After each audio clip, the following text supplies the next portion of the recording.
You'll see it quoted all the time because a lot of people reference it, especially marketing people. But the quote in there was, the only two things in a business that matter are marketing and innovation. Everything else is a cost. My advice to people all the time is go out and read books that are completely unrelated, not just for your own knowledge. A lot of the things that I think have become cornerstones of duct tape marketing really came from other industries. Hello and welcome to another episode of the Duct Tape Marketing Podcast. This is John Jantz and I'm doing something really crazy today. A couple things actually that we're going to do a little different today. I'm going to be the guest and I'm actually going to be interviewed on my own show by none other than Sara Nay. Some of you have met her. She's the head of operations at Duct Tape Marketing, but she's also one of my daughters who has worked with me for 13 years. So we thought, let's see what kind of questions she could come up with, and hopefully you'll find this entertaining. Now, another thing that we are experimenting with today, so hopefully cross our fingers this works. Out there in LinkedIn land, we are actually streaming this live. This is the first podcast that I've streamed live. So we'll see how that works out as well. Love to get any feedback in the comments if you would like to, and ask questions in LinkedIn if you are so inclined, and we'll just see how this goes. But for now, I'm going to turn this over to Sara. Are you going to introduce me, or how's this going to work? I think people know who you are at this point. But I was actually curious as you were talking through that. How many interviews do you think you've conducted over the years on this podcast where people have listened to you be the host? Yeah. Oh, me to be the host. So I started this show in 2005 and certainly have done a minimum of 100 shows a year, some years actually more than that. So I don't know what that adds up to, but I think we're over 2,000. So you've possibly listened to John interview guests 2,000 times or so at this point. So this will hopefully be a fun perspective to hear him being interviewed.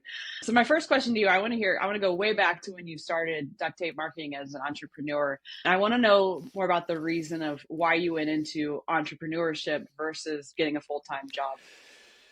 You know, I tell this story in my last book. I haven't been telling it, for years, but now that I'm getting old, all the secrets come out. But, I often felt like when I got out of school, I didn't feel prepared to do necessarily anything, any skill. I, didn't have honors in degrees in college that would have, made me stand out to employers. And I think a lot of it had to do with kind of a lack of confidence almost that I could get a job I saw that my friends were getting. And so I really thought, as silly as this sounds, because a lot of people actually think, no, I've got enough years of experience to go out there on my own now. And I actually thought, no, I better go out there on my own because I know I can hustle work and maybe that'll turn into something. That's great. And you chose the small business space. I know you didn't originally start there, but what caused you to make that shift into the small business space? Yeah, like I said, I hustled work, which meant anybody that would talk to me, I'd say, I could do that. How hard can it be? Yeah, sure, I can do that. So I got big projects, little projects, whatever came my way. But I did land some small business clients that needed marketing help. And, I knew I could figure out how to help them. And I just really enjoyed working with them. There's something, I often say there's something equal parts terrifying and gratifying about working with that person where they're actually writing the check. I mean, they're making a decision to pay you or maybe some other expense. It's not the big company that accounts payable is just, paying the bills and, moving on the next day. So I really love that. And plus you got to see the results of your work. You actually could see that, hey, this is making a difference. And so I think that's why I really chose to serve that market. And quite frankly, it was a very fragmented market. I mean, nobody was really serving them in the marketing space. So I saw a lot of opportunity there as well. Yeah. And that leads to one of the next questions I was going to ask is what keeps you going after all of this time? So obviously I've seen a lot of passion over the years towards the small business audience. Would you say that's been one of the things that contributed to you being able to continue this on for 30 or so years at this point? I think there's a couple things. There's no question. I feel like I'm serving me, I am a small business, and so I feel like I'm one of the brethren, right? And so that I think is really gratifying. I think another thing too is I really, I always often talk about curiosity being my superpower. I just love the new stuff. And so, to keep doing this, I mean, you think about all the things that have happened in the last 30 years in marketing, in Yeah. technology. And, I think if you didn't love that and didn't really, weren't really curious about like what's new and how does this work and how can I apply this, you'd kind of get run over. And so I really think that's added to kind of my love of staying in this and really helping other people figure it out. And I think people look to our brand kind of for that guidance. We're not excited about the next new thing because it's the next new thing, but we're excited about it because it can help us do what we're fundamentally here to do as marketers. Yeah. And that curiosity piece, obviously there's been a lot of evolution in the last couple of years on the topic of AI. And Oh, we've, yeah. as a company, been diving into AI quite a bit in terms of increasing our productivity and what we're doing for our clients. And so just curious, well, I didn't mean to use the word curious there, but how has this curiosity of yours allowed you to dive into the whole topic of AI on a deeper level? Well, it's just another thing, right? I mean, if you think about it, I mean, since I've been doing this, I mean, when I started this, we didn't have the internet. We didn't have websites. So it's like, oh, the website's another thing we got to figure out. And then, I don't know, email, social media. I mean, just over the years, some new thing is going to come. I think that AI in a lot of ways is going to be different in that it's not a platform. It's not even a tool, really. I think it's going to be plumbing. It's going to really be baked into pretty much everything we do. In fact, it's been baked into many things that we do without our knowledge. It's just when a tool called Chat GPT came along and it was very easy for somebody who didn't know anything about it could actually now experience the results of AI that might actually benefit them. So I think that's why the last year and a half, you've seen so much buzz about it. But I just think that it's a perfect example of curiosity. I mean, you can make AI do just about anything, it seems like. And so now it really is up to your imagination. So to me, it's like the perfect tool to really explore and find ways that maybe nobody's even talking about it. Or a lot of times what happens is a new technology will come along and people will discount it because they'll see the ways people are talking about it. I mean, there's no shortage of get rich quick people that are back out there on the AI train, trying to say, oh, take this course and you can make, $5,000 a minute in your sleep. And so I think that turns a lot of people off. But what really excites me is when you can go, yeah, but I can do this little thing that's going to make me more efficient, more profitable, is going to take away work that I don't like doing anyway. I mean, there's just, when you start looking at all the possibilities, it really is, your only limitation, I think, is your imagination and your curiosity. Yeah. And talking back to the small business space as well, which is a lot of who we serve, how do you think AI is impacting that group specifically? Well, I think that, let's talk about marketing. I mean, that's one aspect, obviously, where it's pretty much impacting anybody because there are things that AI tools can do much more efficiently. And I would say in some cases more effectively than even humans. It's very good at doing research. It's very good at analyzing, let's say, your Google Analytics data. A lot of people look at that and go, oh, good, we had more hits, or whatever. And to be able to say, no, tell me what we need to do differently. Tell me what we could do better. Tell me what our best opportunities are. And to have something that is basically a supercomputer, with just very common language requests and prompts can now crush that data and really give you some insights back that are going to help you prioritize or help you certainly work better. We're going to see personalization, going to all new levels to where customer segments will be inside a database and they'll be able to have AI look at, who that person is and what their needs are and where they are in the buyer journey and what segment they're in. And all of a sudden say, similar to say how Amazon says, oh, you read these 3 books, you'll probably like these 3 books. Well, that's going to start happening, at a greater level, for pretty much everybody, and I think that's one of the things that these advances in technology do is they really democratize, some of the things that, the Amazons of the world have made, an expectation, but at what cost, right? I don't have tens of thousands of programmers, that can make all this stuff work for me. Well, all of a sudden now, even the smallest business has that kind of computing power really in their hands. So I think at every element, hiring, it's certainly impacting for folks. I mean, AI can take 2,000 resumes and, really analyze them for exactly what you're looking for. There's always going to be a human element, but there was a great deal of that kind of, repetitive work that doesn't necessarily require a human element, and frankly is work that is kind of mind numbing. There's not a whole lot of humans that want to do it. And so I think you take things like that, and all of a sudden now, I know you and I have talked about this, all of a sudden now you got people who were doers who are now really more managers of the doing. Mm-hmm. And I think that's actually very empowering. A lot of people talk about, oh, it's going to replace people. I think it's actually has the opportunity to not only make people more successful and more efficient in their work, but I think empower them to actually do better and bigger things. Yeah, absolutely. And on this note too, what do you think are the opportunities for small business right now? And it doesn't necessarily just have to be limited to AI, it can be anything. And also I'd love to hear, what do you think are some common challenges that you see in the small business space as well? Well, I think the opportunity and the challenge are probably the same thing. I've been talking about how I think the last 10 years, some marketers have gotten pretty lazy because it was actually easy. If you just followed Google's rules, which they kind of laid out, you could get search traffic. I'm not saying it was like magic fairy dust, but I mean, you did the things that, that they said you should do, you could get search traffic and you could get leads. The social networks were more than willing to sell all the data on their users. And so you could really target very specifically, who might want your products and services. And so consequently, some businesses were able to grow pretty easily. Now, of course, what's happening is you look at the search results, you do any kind of search on Google, and they want you to accept the generative AI answer that they're going to give you rather than clicking off to the website that might also, frankly, they might have actually extracted that answer from. And so search is going to get much harder. Across the board, industries are seeing 25 and 30% of their organic traffic just disappear overnight because people are getting the answers that they want without, reading the blog post that might also have a CTA on your website.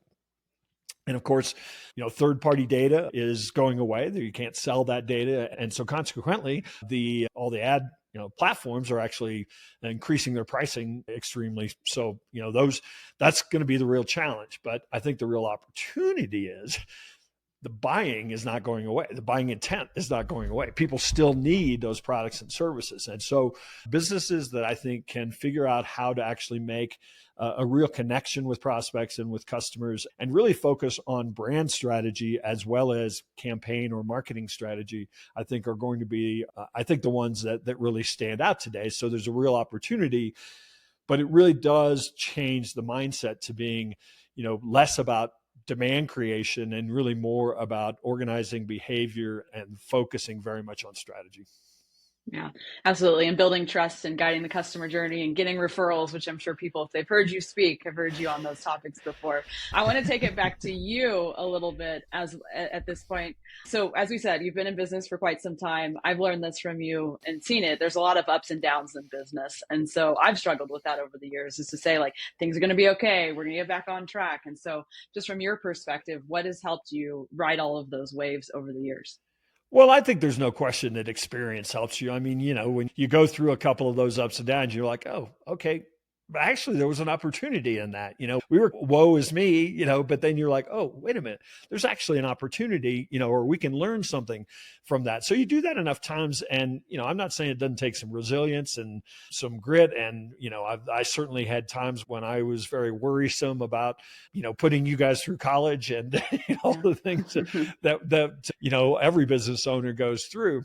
But there's no question that, seeing it a few times and realizing, hey, not only is everything going to be okay, but we just actually have to start thinking about it differently. We have to start looking for where the opportunity is because it's always there. And I think that, helps kind of say, okay, yeah, this was a down month, but hey, every December is a down month, or something along those lines. The experience really comes from that. There's also an element of mindset that's a piece of it as well. And I really Often, my parents were very different people. My dad was very worried all the time. We had 10 kids. I don't blame him, but he was worried quite often about something was going to go wrong. And my mom was the complete opposite. She was like, oh, nope, something different. This didn't happen because it wasn't supposed to. And, I think that sort of optimistic mindset is certainly can be a real tool for entrepreneurs, because you do have to really look for, we get very focused on what we want to happen or what we think should happen. And when it doesn't, you can really get knocked off track.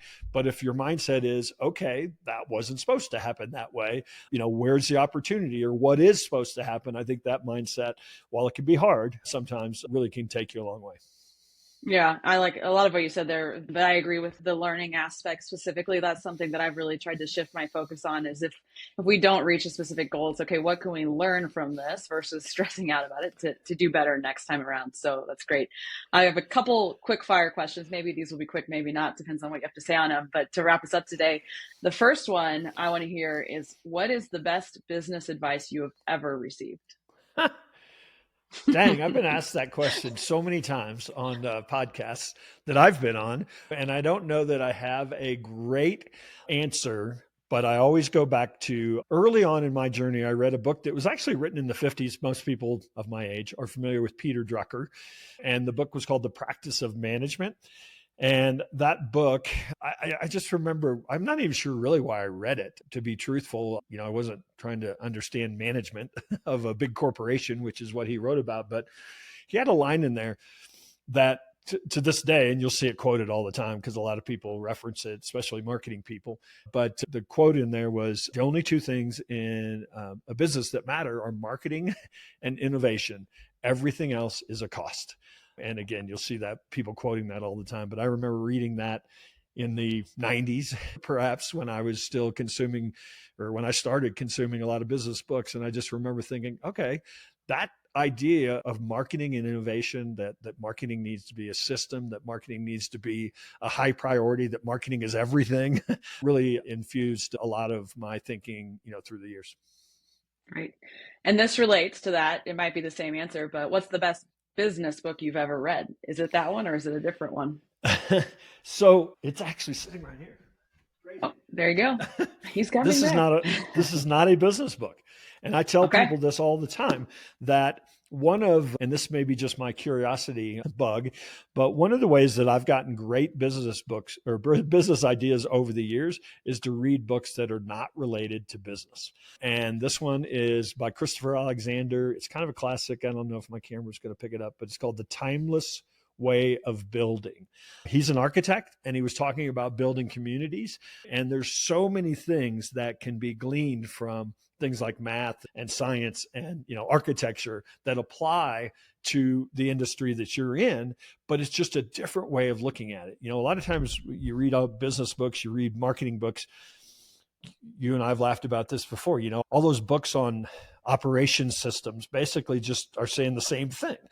They're just coming up with different terminology for it. And I think that's true of, consistently reading business books. So my advice to people all the time is get out and read books that are completely unrelated, not just for your own knowledge, but to read them in with a filter of like, how could I apply this to my business? Or are there ideas or terms in here that would apply to my business? A lot of the things that I think have become cornerstones of duct tape marketing really came from other industries.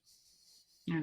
And I think that's just showing your natural curiosity to go out and explore outside the box and think, beyond the typical business world to find out some of these things. Okay, one last one. I lied. I'm going to throw one more in and then we can wrap up. John's obviously not going anywhere. Duct tape is his thing. He's been around for a long time, but I'm just curious, what's next in your future one day after duct tape marketing?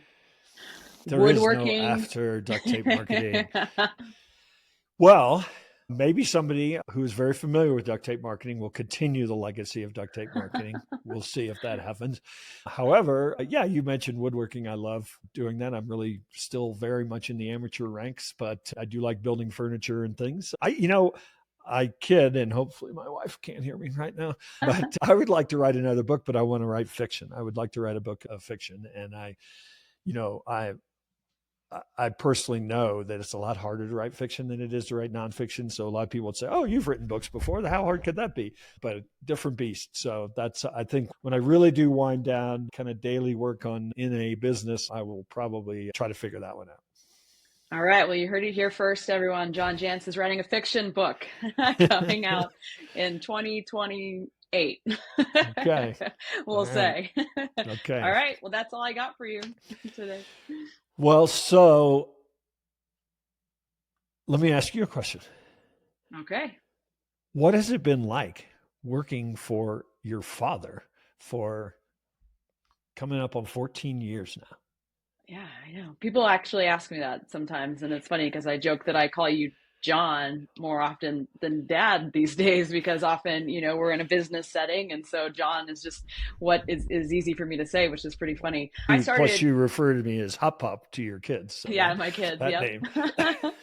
No, I think it's been a really positive working relationship over the years. I started as an intern, and we were just kind of both like, is this going to work out? Does this make sense? But I think one thing that's really helped us over the years is we complement each other well in terms of our skill set. You're more of the visionary, the forward thinker. I'm more of the operations, systems, process person. I've become, I think, more of that visionary over the years. But we've really, I think, had a positive relationship because we've complemented each other and also stayed in our lanes when we needed to as well. Awesome. Well, thank you for taking the host job today. And I'll take back over and say, those of you out there, thanks for joining us. Let me know if you like this show, if you like this idea. Maybe we'll hear more from Sara on an ongoing basis to talk about some of the marketing things that we talk about all the time. So again, thanks for taking a few moments to listen to the Duct Tape Marketing Podcast. And hopefully we'll see you one of these days out there on the web.